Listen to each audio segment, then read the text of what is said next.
저 앞선 동료원의 질의에 그 보훈부 장관 이 김구 선생이 한국인인지 중국인인지 그 단답으로도 대답 못하는 것에 대해서 원래 질의 오늘 준비한 건 그게 아닌데요. 매우 유감스럽습니다. 다시 답변 드릴까요?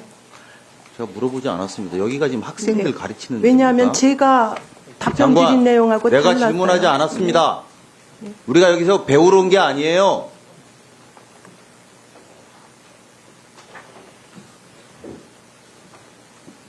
내가 옆에서 보고 느낀 것에 대한 말씀을 하고 있는 것 아닙니까, 지금?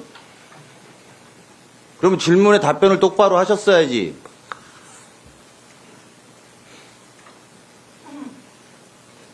저는 매우 유감스럽게 생각하고 대통령 명의의 보훈부의 명의로 허위 공문서가 남발되고 있는 증거 사진을 보여주면 당연히 허위 문서 관련해서 검찰에 고발하겠다고 대응하는 것이 맞는 것인데 그것도 알아보겠다는 수준의 답변으로 지금 우리가 업무보고 받는 자리 아닙니까?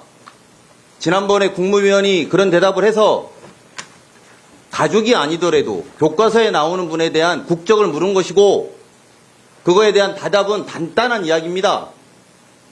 두 가지로 말씀할 수 있다. 헌법에 보면 여기서부터 이미 틀린 답변이라는 겁니다. 더 말씀 안 드리겠고 필요하시면 보도자료 내세요. 한국소비자원 원장님 나와주시고요. 오늘 제가 드린 질문은 민생 관련된 질의입니다.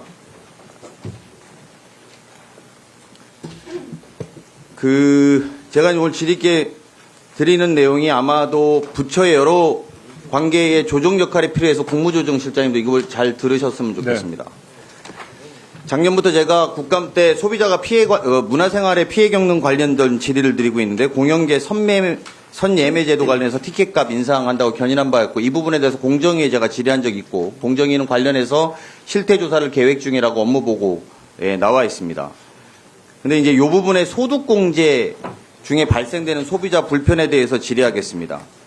저는 이게 소비자원 입장에서 보면 소비자원장님 제가 보이는 대로 와주실까요?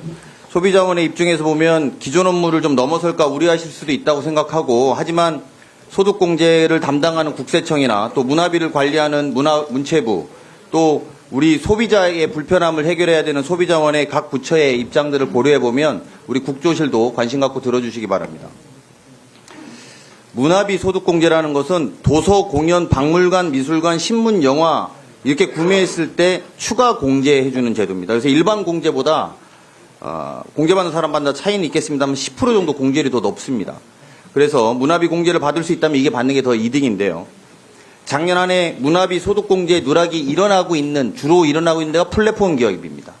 이 플랫폼 기업에 대한 지적은 또 우리 정부랑 무관하지 않기 때문에 이 여러 가지 공감 속에서 좀 이 부분의 말씀을 좀 드리는 거고 작년에 문화비 소득공제 누락 건수가 약 55만 건 정도 됩니다. 인터파크가 한 41만 건 문화비 소득공제 누락했는데요. 이게 금액으로 환산하면 800억이 좀 넘습니다. 카카오도 14만 건. 이렇게 해서 가장 큰 규모가 2018년 이후에 문화비 소득공제 시행 이후에 가장 큰 규모로 누락이 되고 있고 이것에 대해서 월급을 받는 사람들이 분노하고 있는 지점이 있습니다. 문제는 이 대응에 대한 문제나 실제 제도에 대한 문제에 대한 제가 오늘 이야기를 좀 해보고자 합니다.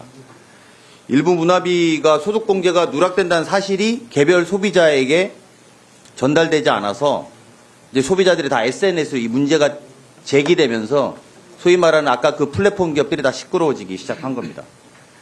근데 이게 문제는 문화비 결제권에 대해서 소득공제가 누락돼도 사업자가 누락으로 인한 피해를 책임져야 될 법적인 책임은 없습니다. 그리고 혜택이 주어지지도 않습니다. 그러니까 소비자들은 구체적으로 사업자에게는 소비자들을 이렇게 구제책으로 할 정확한 유인책이 없는 거죠. 쿠팡은 그러다 보니까 쿠팡은 어떤 데냐면 우리나라에서 네 번째로 도서 판매를 많이 하는 데입니다. 쿠팡은 아예 소득공제 사업자로 등록이 안 돼 있어요. 문화비. 이것도 플랫폼에서 일어나는 거죠. 카카오도 그렇습니다. 카카오는 좀 경우는 다른데요. 그래서 쿠팡에서 산 책을 사면 문화비 소득공제를 못 받습니다. 그리고 이게 소비자에게는 자신의 문화 결제권이 국세청에 자동 집계되는 게 너무 당연한 일인데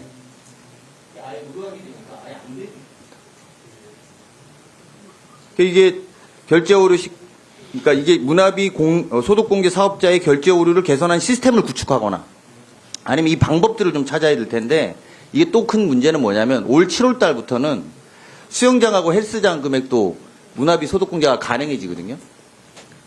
근데 이게 뭐 추정치만 하면 문화비 소득공개는 7,000곳이고 헬스장은 13,000곳 정도 되는데요. 이게 또 PT와 같은 개인 교습은 문화비에 적용되지 없습니다. 이게 적용받으려면 단말기를 2개 놔야 되는 거예요. 헬스장에서. 개인 사업자와 이것과 이렇게 구분해서 놔야 되는 상황입니다. 그러다 보니까 이게 또 비용이 또 발생되는 거 아닙니까? 그러니까 현장에서는 또 안 할 확률이 높다는 겁니다. 저는 추가로 대규모 소비자 피해가 일어날 수밖에 없다. 현재 구조로. 이렇게 봅니다. 그래서 일단 우리 문화비 소득공제에 대한 소비자 인식조사부터 여러 가지 조사를 담당하고 있고 소비자 피해 실태 조사도 해야 될 것이고요. 또 전반적인 조사의 개선 사항들을 파악하는 건 우리 소비자원이 좀 해주셔야 된다고 생각하는데 원장님 의향이 있으신지 여쭙습니다.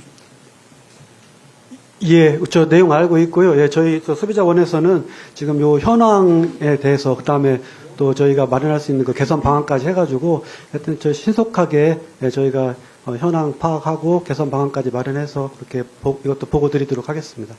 국무조정실장님, 네. 이건 국무조정실에서 조금만 신경 쓰면 해결할 수 있고 또 아주 많은 사람이 혜택 보는 사안인 것 같습니다. 좀 해결에 좀 적극 나서 주셔야 되지 않겠습니까? 예, 그렇게 하겠습니다. 네, 이상입니다.